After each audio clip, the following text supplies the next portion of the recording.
Et nous pouvons tout faire. Cette élection truquée en Moldavie peut annuler les résultats des élections en Roumanie. Tout est pour protéger la démocratie, et nous massacrons la démocratie dans le processus. C'est le cœur du fondamentalisme idéologique. Il ne s'agit pas de ce qu'est la démocratie. Nous sommes la démocratie, et tout ce que nous faisons est pour la défendre. C'est encore une fois un combat du bien contre le mal, et il y a beaucoup de radicalisme qui en découle.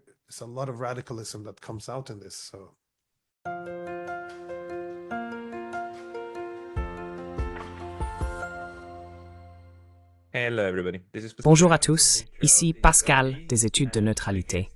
Et mon invité aujourd'hui est une fois de plus mon ami et collègue, le Dr Glenn Diesen, qui est professeur à l'Université du Sud-Est de la Norvège. Glenn, bienvenue de nouveau sur la chaîne. Merci, c'est bon de te revoir. Ravi de te voir aussi. Et avant de passer au sujet de la deuxième partie de cette discussion, qui portera sur les ONG, nous devons vraiment aborder ce qui se passe actuellement en Europe, car les événements semblent se dérouler à une vitesse fulgurante.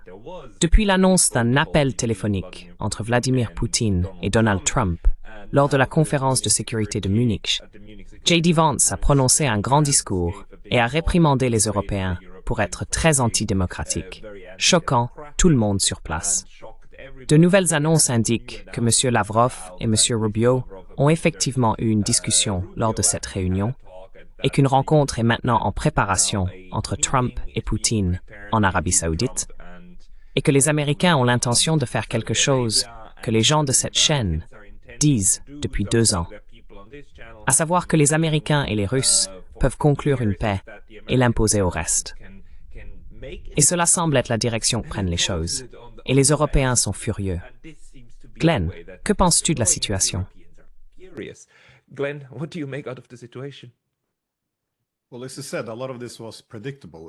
Eh bien, comme je l'ai dit, beaucoup de cela était prévisible. Si vous regardez ce que les Européens ont fait au cours des dernières années, et surtout au cours des 3 dernières années, ils sont devenus de plus en plus dépendants des États-Unis. Lorsque vous vous rendez aussi dépendants, vous constatez également qu'ils n'ont pas réussi à défendre leurs intérêts fondamentaux. Et lorsque vous ne défendez pas vos intérêts, vous devenez encore plus dépendant des États-Unis. De plus, une opposition émergera à la périphérie, car tout pays qui ne poursuit pas vraiment son intérêt national laissera un grand vide. Maintenant, ce qui s'est passé, c'est que les Européens réalisent évidemment qu'ils ne sont plus nécessaires. Les Américains n'ont plus vraiment besoin d'écouter les Européens.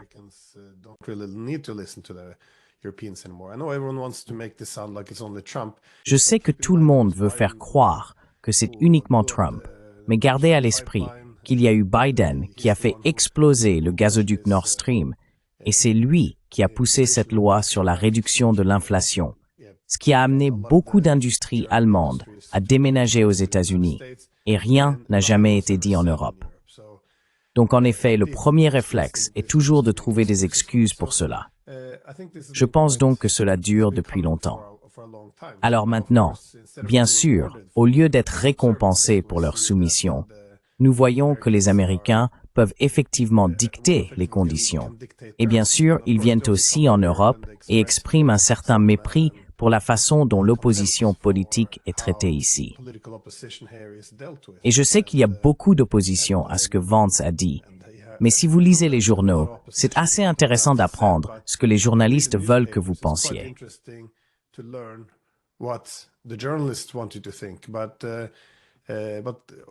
Mais écoutez ce qu'il dit réellement, car avec quoi exactement sont-ils en désaccord? J'ai entendu beaucoup de discours en colère par la suite, où ils ont mentionné MAGA, poutiniste, fondamentaliste, chrétien, populiste. Mais qu'a-t-il dit exactement qui était si incorrect? Donc je pense, oui, un énorme changement arrive. Et comme toujours, je pense que les Européens sont très contrariés lorsque la réalité frappe. Je me souviens que j'ai eu une interview avec un représentant russe aux Nations Unies il y a 2 semaines, et il disait aussi, non, probablement que les Américains, maintenant les Européens, n'auront aucun rôle dans les négociations. Comme nous ne les voulons pas là, ils n'ont aucun intérêt. Et les Américains non plus. Probablement pas. Donc c'est prévisible. Mais nous vivons dans notre propre petite bulle.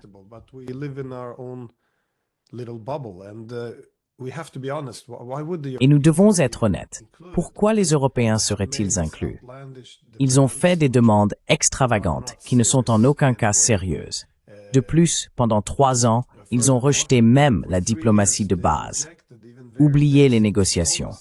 Ils ne voulaient même pas s'asseoir autour de la table avec les Russes. De temps en temps, vous pourriez avoir une réunion de l'OSCE.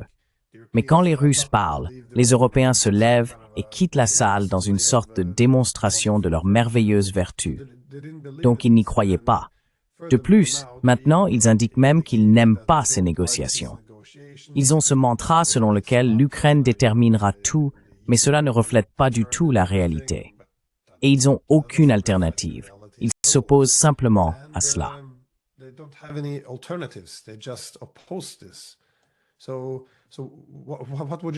Alors, que feriez-vous si vous étiez à Washington et que vous voyez que les Européens résisteront et combattront toute négociation? Et vous n'avez pas vraiment besoin d'eux parce qu'ils ne sont plus vraiment pertinents. Ils ont en quelque sorte abandonné beaucoup de leur souveraineté. Donc le bon sens veut qu'ils soient écartés, et c'est ce que vous voyez. Vous devez en quelque sorte vous adapter à la réalité si vous voulez faire partie de la réalité. Et tant que les Européens vivent dans cette bulle où ils peuvent essentiellement continuer à dicter les conditions, même après avoir perdu la guerre, cela n'a aucun sens. C'est comme si Hitler, dans le bunker à la fin, essayait de dire à Staline quoi faire et à quoi ressemblera la paix d'après-guerre. Cela n'a absolument aucun sens. Mais c'est là où nous en sommes.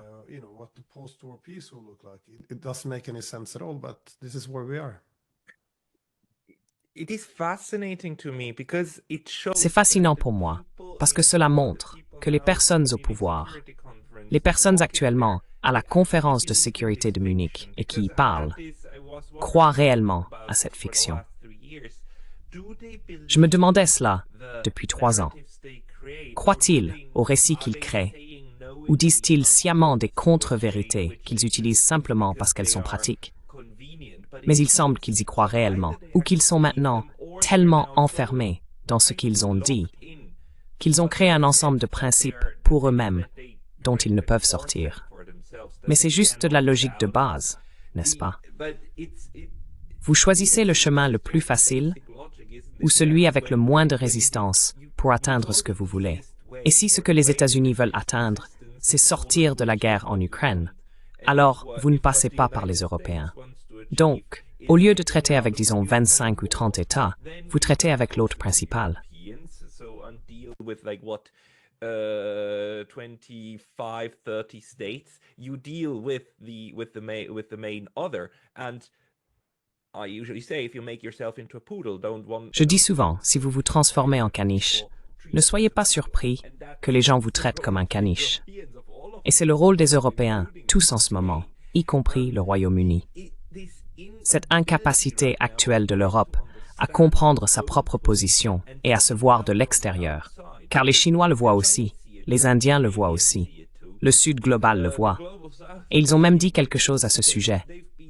Mais les Européens n'écoutaient pas.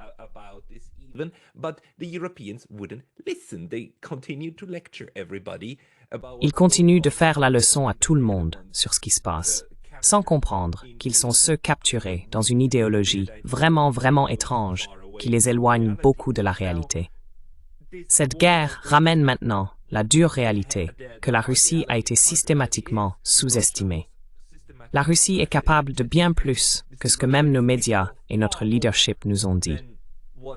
Maintenant, qu'est-ce que cela signifie pour l'avenir de l'Europe dans ce qui va rester un système, n'est-ce pas? Je veux dire, l'Europe elle-même ne va pas disparaître de la planète, n'est-ce pas? Mais elle se retrouve avec un autre paradigme radicalement nouveau, n'est-ce pas?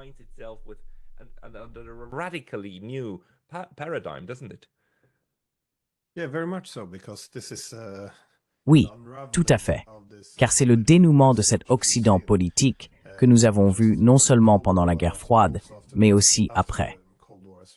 Mais je pense que vous avez tout à fait raison. Et c'est tout le récit qu'ils ont construit pour eux-mêmes. Que les Russes sont arriérés, qu'ils se battent avec des pelles, qu'ils volent des machines à laver pour prendre les puces informatiques. Nous devons en quelque sorte adhérer à cela. Car sinon, on peut être accusé d'essayer de vanter l'armée russe. Vous savez, vous avez deux ensembles de récits, celui des Russes et le nôtre. Et vous devez choisir le bon si vous voulez avoir votre légitimité et être autorisé à parler. C'est comme ça que ça fonctionne. Mais nous avons eu ces récits étranges dès le début.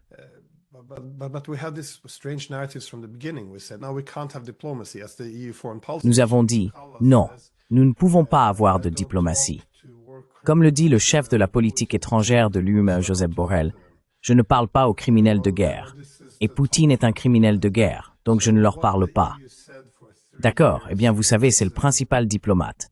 Donc, ce que l'UE a dit pendant 3 ans, c'est « Nous n'allons pas parler aux Russes ». En d'autres termes, cela devra être résolu sur le champ de bataille. Soit la Russie peut capituler, soit rien. C'est tout parce que nous ne leur parlons pas. C'est la seule option. Donc, gagner ou capituler. Maintenant, si nous avions l'honnêteté de reconnaître que la Russie considère cela comme une menace existentielle, on n'a pas besoin d'être d'accord avec cela.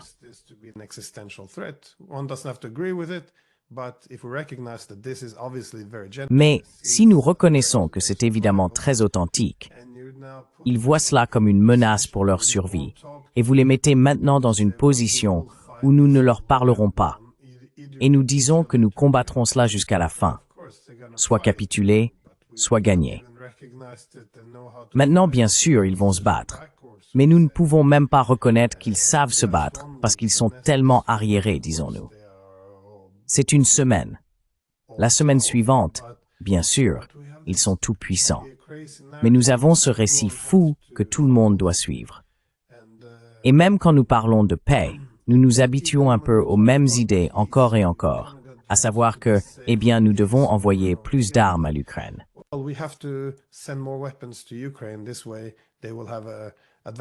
De cette façon, ils auront un avantage à la table des négociations. Mais nous avons dit cela pendant 3 ans. Ils n'ont plus de main-d'œuvre. Nous n'avons plus d'armes. Alors, que faisons-nous exactement? Nous faisons en sorte que cela ressemble à une trahison. Nous ne pouvons pas les trahir. Mais quelle est vraiment la trahison ici? La trahison n'est pas de trouver la paix quand on sait qu'au quotidien, les Ukrainiens ne feront que perdre plus d'hommes. Ils perdront davantage de leur infrastructure.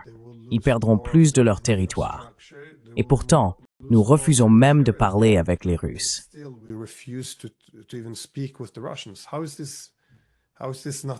Comment cela n'est-il pas une trahison? La majorité des Ukrainiens veulent des négociations. Ils sont prêts à céder le territoire et tout le reste. Alors pourquoi est-ce une trahison? Pour moi, les trahisons massives ont eu lieu lorsque nous avons renversé le gouvernement. C'était quand nous n'avons pas mis en œuvre Minsk. C'était en 2019, lorsque 73% des Ukrainiens ont voté pour la plateforme de paix de Zelensky. Et à travers des ONG, nous avons fait tout notre possible pour inverser cette élection. Et bien sûr, en 2022, en annulant ou sabotant les accords de paix d'Istanbul. Cela, pour moi, était une énorme trahison. Et comme le dit l'ancien conseiller de Zelensky, Arestovich, les personnes qui ont refusé de nous laisser négocier une paix il y a 3 ans ne veulent toujours pas nous permettre de négocier une paix aujourd'hui.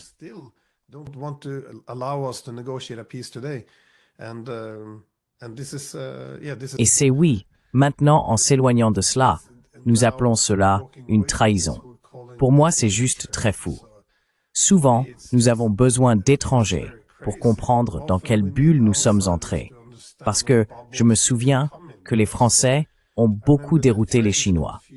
Ils sont allés là-bas pour parler aux Chinois en demandant « Pouvez-vous nous aider à amener Poutine à la table des négociations et enfin mettre fin à cette guerre ?» Et c'est comme « Oui, nous voulons aussi que cette guerre se termine. » D'accord, eh bien. Mais Poutine, il est prêt à parler. Il n'a jamais fermé la diplomatie avec qui que ce soit. Mais nous ne voulons pas du tout parler à la Russie. Donc nous ne voulons aucune diplomatie. Alors, Qu'attendons-nous exactement des Chinois?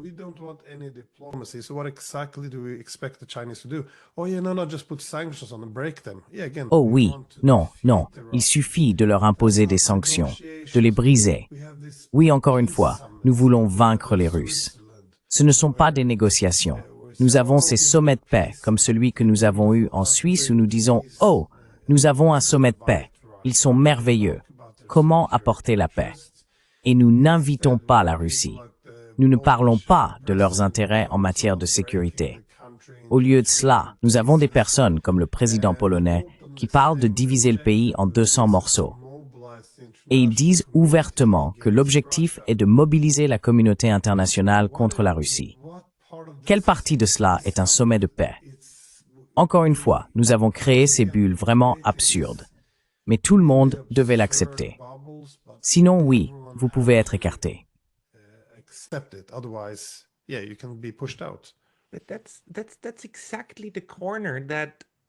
C'est exactement dans ce piège que, eh bien, l'administration Biden aussi, mais les Européens encore plus, se sont engagés lorsqu'ils ont commencé. Et ils l'ont fait très tôt, à assimiler Vladimir Poutine à Adolf Hitler. Et Adolf Hitler ici n'est vraiment qu'un mot, un bouche-trou pour diable, n'est-ce pas? C'est comme le mal pur, n'est-ce pas? Le bien pur contre le mal pur. Et si vous faites cela, alors il n'y a pas de retour en arrière, n'est-ce pas? Il n'y a pas de place pour la neutralité, comme je l'étudie, n'est-ce pas? Il n'y a pas de place pour une autre solution que de le vaincre complètement, n'est-ce pas? Et c'est ce à quoi vous vous préparez. Et puis si vous n'êtes pas capable de le faire, si vous êtes matériellement incapable, eh bien alors, vous ne vous laissez aucune issue. Et maintenant, donc la question pour moi est, est-ce que les Européens accepteront réellement qu'ils doivent avaler une pilule qu'ils ne veulent pas avaler?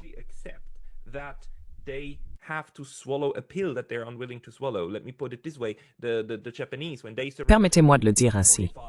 Les Japonais, lorsqu'ils se sont rendus en 1945, l'empereur, dans l'enregistrement qu'il a créé, a dit, en gros, nous devons maintenant souffrir l'inimaginable, ou l'insupportable, ou endurer l'insupportable. Vous savez, mais il a bien précisé que tout ce qui a été dit jusqu'à présent se réalisera à propos des Américains. Maintenant, nous devons accepter cela. Les Européens devront-ils accepter que le contraire de ce qu'ils voulaient faire se produira, ou feront-ils quelque chose de complètement fou? Je veux dire, le Royaume-Uni et la France ont des armes nucléaires. Ils possèdent une certaine logique ultime, mais ils devraient être assez fous pour même envoyer des troupes en Ukraine, quelque chose comme ça, pour essayer de travailler séparément.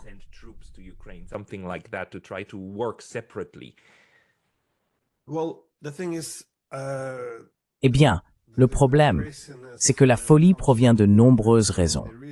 Si vous regardez les commentaires de Pete Hegseth, l'une des raisons pour lesquelles cela a tant secoué les Européens n'était pas seulement les commentaires sur l'Ukraine.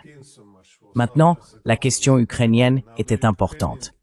Il a clairement indiqué que c'était la position de Trump. Et je pense que c'était bien qu'il ait transmis le message parce que Trump semble beaucoup improviser. On ne sait jamais s'il faut prendre littéralement ce qu'il dit. Mais il était très clair qu'il n'y aura pas d'adhésion à l'OTAN dans le cadre d'un accord de paix. L'Ukraine ne récupérera pas ses territoires. C'est juste du bon sens.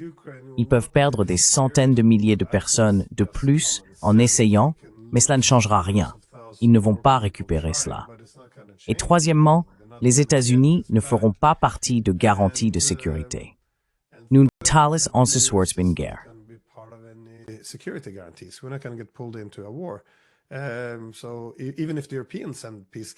Donc, même si les Européens envoient des casques bleus ou quelqu'un pour fournir une garantie de sécurité, cela n'aura rien à voir avec l'article 5 de l'OTAN. En d'autres termes, s'ils se retrouvent dans un affrontement avec les Russes, l'Amérique ne participera pas. C'était assez dramatique, car c'est l'Amérique qui annonce qu'elle quitte l'Ukraine, le projet ukrainien, que la guerre par procuration a été perdue. Maintenant, ce n'est pas seulement cela, mais cela a également clairement indiqué que l'Europe n'est plus notre priorité stratégique principale. Encore une fois, cette vision étroite en Europe est que bien ils sont populistes, ils sont de droite. Mais non, c'est le changement de la distribution internationale du pouvoir. Le monde qui a été créé ou tenté d'être créé après la guerre froide, celui de l'unipolarité, est révolu. Dans le monde unipolaire, les États-Unis pouvaient dominer chaque coin du monde. Maintenant, il y a un changement, comme Rubio l'a également reconnu. Il y a un monde multipolaire.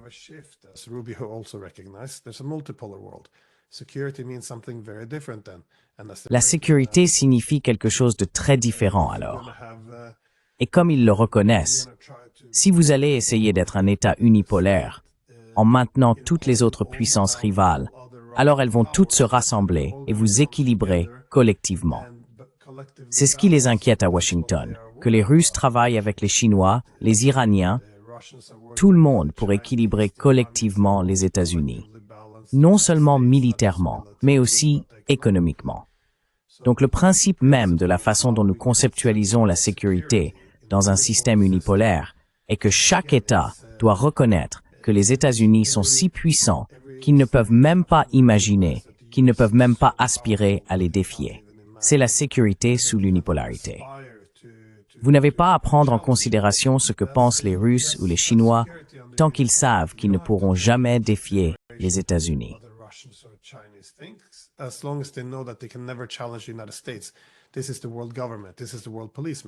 C'est le gouvernement mondial. C'est le policier du monde.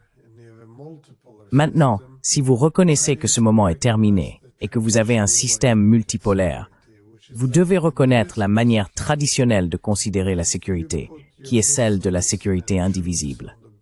Si vous placez vos missiles et vos troupes aux frontières de la Russie, ils devront réagir pour renforcer leur propre sécurité. Donc, nous passons maintenant d'un système où nous n'avons pas à nous soucier de savoir si nous sapons la sécurité russe ou non, ce qui était très explicite dans les années 90. C'est un système que nous mettons en place. Et maintenant, nous devons changer le système et nous devons les prendre en compte. Cela peut être très dramatique pour les Européens, car au cours des 30 dernières années, ils ont grandi dans un système où ils disaient que tant que vous vous tenez aux côtés des États-Unis et faites ce qu'on vous dit, nous n'avons pas à nous soucier de qui que ce soit.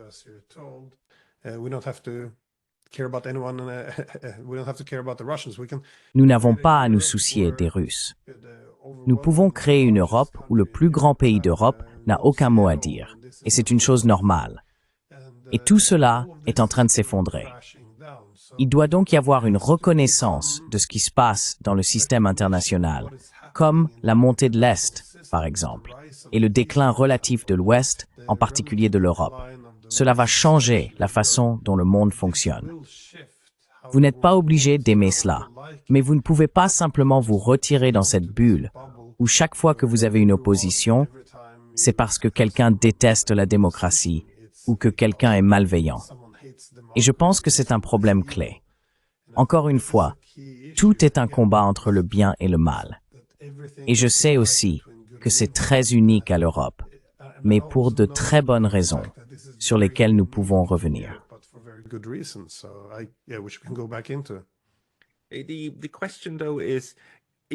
La question est de savoir si le système européen est capable de corriger cela.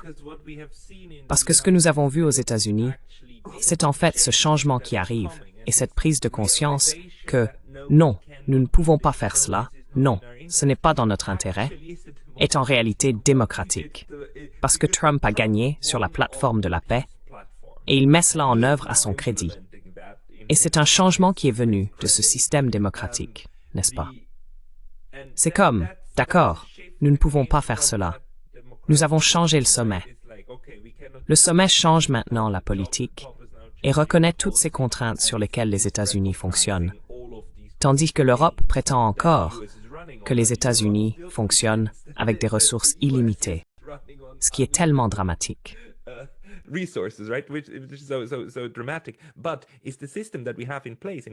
Mais le système que nous avons en place en Europe, le système politique, est-il capable de produire le changement nécessaire?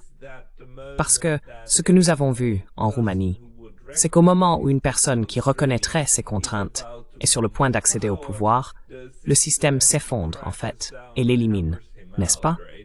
Et ils essayent de faire cela avec Orban. Ils essayent de faire cela avec d'autres dissidents.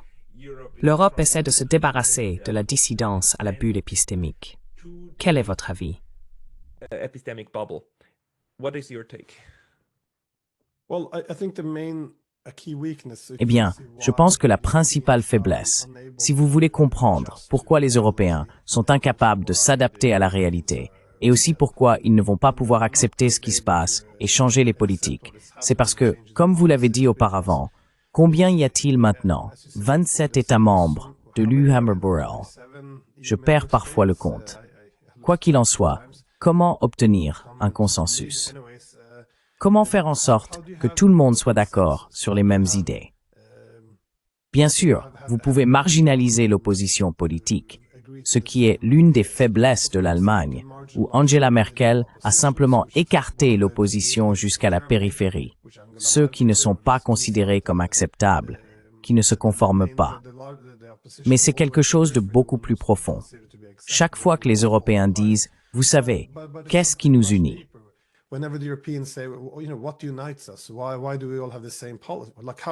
Pourquoi avons-nous tous la même politique? Comment peut-on avoir 28 pays avec des intérêts nationaux différents et ils sont tous d'accord sur tout? Comment est-ce possible?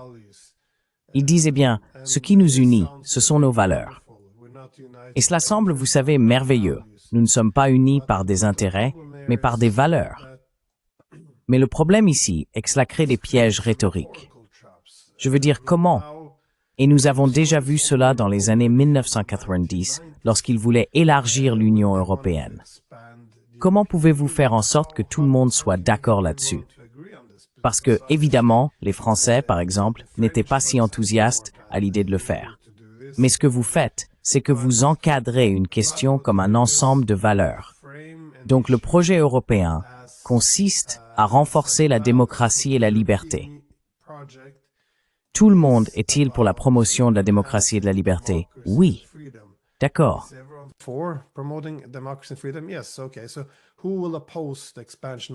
Alors, qui s'opposera à l'expansion de l'UEBR?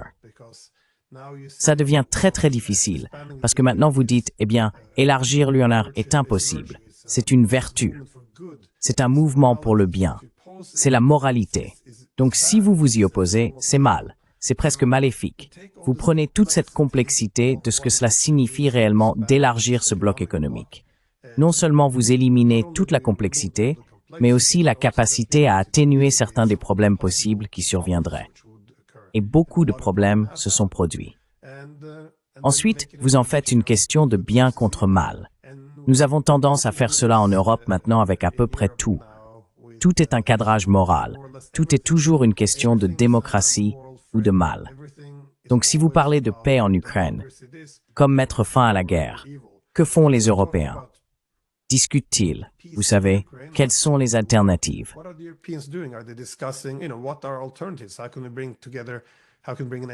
Comment pouvons-nous mettre fin à la guerre? Avons-nous, vous savez, avons-nous d'autres plans? Non, non. Ils disent juste que, eh bien, soit vous continuez la guerre et soutenez la démocratie et la liberté, soit vous cédez à Hitler. Et c'est tout. Donc tout est bon contre le mal. Vous ne pouvez plus reconnaître la réalité et vous y adapter. Et nous avons fait cela pendant si longtemps. Je me souviens dans les années 90, nous sommes sortis de la Grande-Bretagne en 95, le concept de l'Eurospeak, qui est exactement comment vous utilisez ce cadrage moral dans votre langage. Et vous savez, regardez la façon dont nous parlons.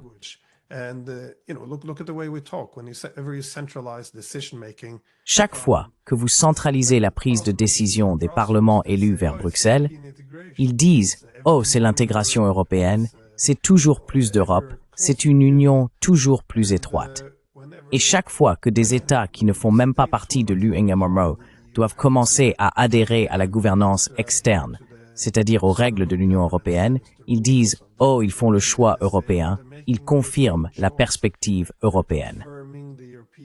Mais nous ne disons jamais « Eh bien, qu'en est-il de répondre réellement à leurs représentants élus ?» La démocratie devrait-elle fonctionner? Non, non, non.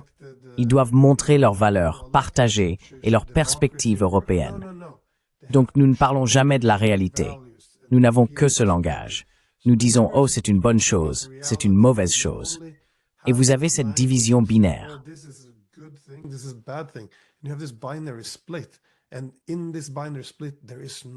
Et dans cette division binaire, il n'y a absolument aucune place pour la dissidence.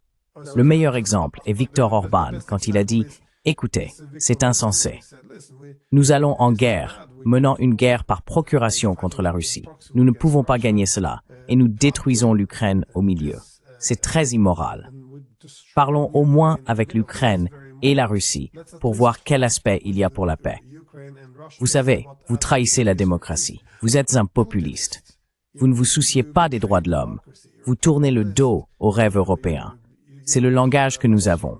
Et le but entier n'est pas accidentel, mais le but est de se détacher de la réalité. C'est parce que maintenant, vous ne pouvez pas être en accord. Tout est bon contre mauvais. C'est sur cela que repose maintenant l'unité. Et c'est très, très dangereux. Et nous pensons que c'est si bon parce que nous l'appelons des valeurs partagées. Mais c'est très dangereux.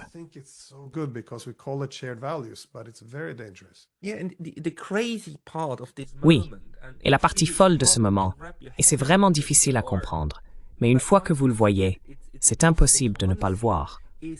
C'est que nous avons maintenant vraiment besoin que le vice-président des États-Unis vienne en Europe pour nous avertir en Europe.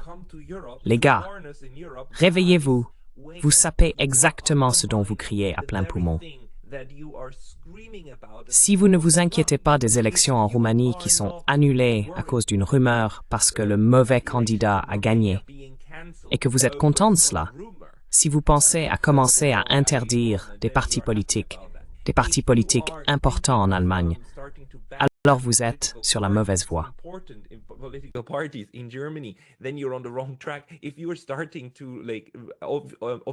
Si vous commencez à travailler officiellement contre la liberté d'expression avec les politiques que vous créez, alors vous n'êtes pas sur la voie démocratique. Si vous n'acceptez que les règles ou idées venant du centre, en étant vertueux et bons, et que vous ignorez complètement les États membres ainsi que les intérêts et le discours légitimes, alors vous êtes sur une voie totalitaire. Que cela choque maintenant les Européens est profondément inquiétant, car c'est exactement ce que c'est. Sous la bannière de Sauvons la démocratie, l'Union européenne sape chaque principe qu'elle défend. Et le meilleur exemple a été la façon dont ils ont traité la Géorgie, qui crée une nouvelle loi selon son propre processus constitutionnel.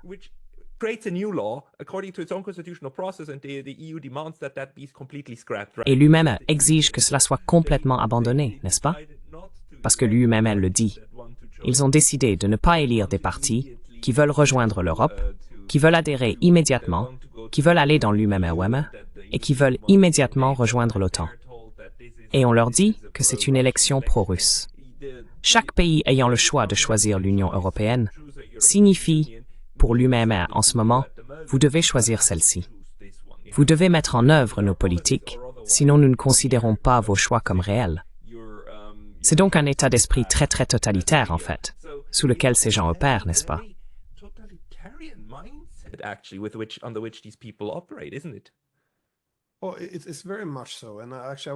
Eh bien, c'est tout à fait ça. Et en fait, j'allais soit écrire un article, soit faire une vidéo sur ce concept que nous avons dans le milieu universitaire, qui est que le fondamentalisme idéologique est présenté comme, vous savez, vous ne jugez pas les acteurs en fonction de ce qu'ils font dans le système international, mais en fonction de l'identité politique qui leur est attribuée. Donc nous sommes bons, ils sont mauvais. Mais il ne s'agit pas de ce qui est démocratique. Et vous définissez des critères clairs et voyez dans quelle mesure les deux parties suivent les idéaux démocratiques. Non, c'est qui vous êtes. Donc nous sommes la démocratie. Donc tout ce que nous faisons est pour soutenir la démocratie. Donc quand vous voyez de plus en plus à travers l'Europe cet appel à plus de censure et d'annulation, eh bien nous devons le faire pour protéger la démocratie. Nous devons censurer l'opposition. En Allemagne, vous savez, l'opposition principale maintenant est l'AfD. Je me fiche de savoir si vous les aimez ou non.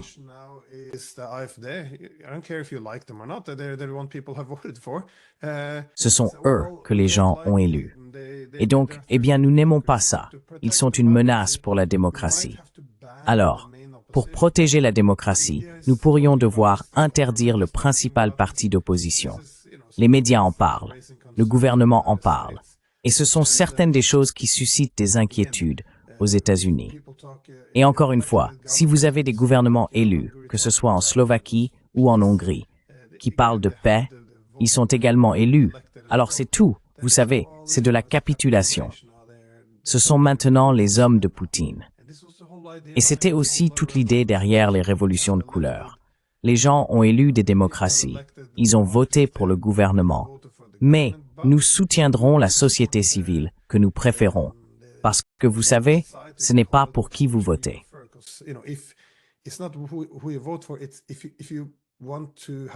Si vous voulez avoir une politique pro-UMM et anti-russe, cela signifie que vous vous éloignez maintenant de l'autoritarisme pour vous diriger vers la démocratie. C'est ça la démocratie. Donc ce n'est plus pour qui vous votez. Et aussi, comme je l'ai dit auparavant, en Ukraine en 2019, 73% ont voté pour la plateforme de paix. Les Européens ont dit, eh bien, cela signifie qu'ils pourraient normaliser les relations avec la Russie. Mais c'est de la capitulation. Oh, eh bien, ce n'est pas de la démocratie, parce que la démocratie signifie que vous vous éloignez de la Russie pour vous rapprocher de nous. Donc maintenant, nous devons saper le résultat démocratique et aussi pousser le pays vers la guerre. Et comme vous l'avez tous souligné correctement, la Géorgie, vous savez, ils ont eu une élection. Elle est libre et équitable. Ils voulaient un gouvernement qui disait « Oui, nous voulons faire partie de Wubufuthimbrar, mais nous ne voulons pas nous transformer contre les Russes. »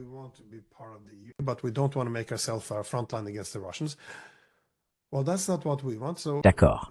Eh bien, ce n'est pas ce que nous voulons. Alors, vous savez, nous le renversons.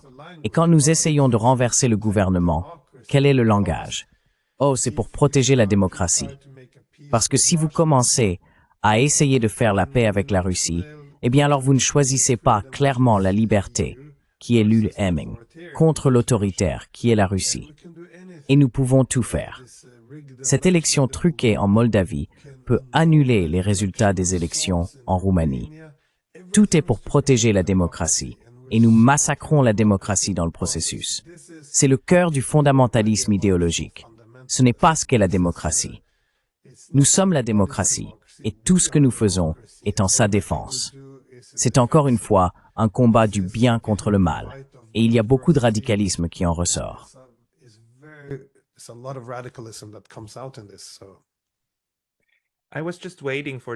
J'attendais juste ce moment où Ursula von der Leyen, ou l'une de ces personnes, se tiendrait devant les caméras et dirait en fait « Je suis la démocratie ». Comme le bon vieux roi français, comme l'État c'est moi, ou la démocratie c'est moi. J'attends juste cela.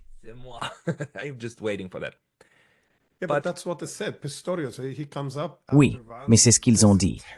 Pistorius, il arrive après Vance et dit c'est terrible. Comment pouvez-vous dire tout ça sur toute la censure et l'intolérance envers l'opposition? Vous prenez maintenant le parti des autoritaires. Nous sommes démocratiques. Et il n'a pas contredit aucun des arguments qui ont été avancés. Il a juste dit, plus ou moins comme vous venez de le dire, nous sommes une démocratie. Si vous nous critiquez, vous critiquez la démocratie, ce qui signifie que vous prenez le parti de l'autoritaire. Il n'a même pas essayé de protéger ou de défendre le système politique en Russie ou en Chine. Vance a juste dit, vous savez, vous trahissez les valeurs que vous prétendez défendre. Quel est le contre-argument? Nous sommes une démocratie. Vous ne pouvez pas dire ça. Je veux dire, c'est vraiment fou, mais c'est là où nous en sommes. Étant donné que nous n'acceptons ni ne permettons aucune véritable opposition, aucune dissidence pour la même raison, nous créons cette bulle de chambre d'écho où tout cela semble soudainement normal. C'est très absurde à regarder.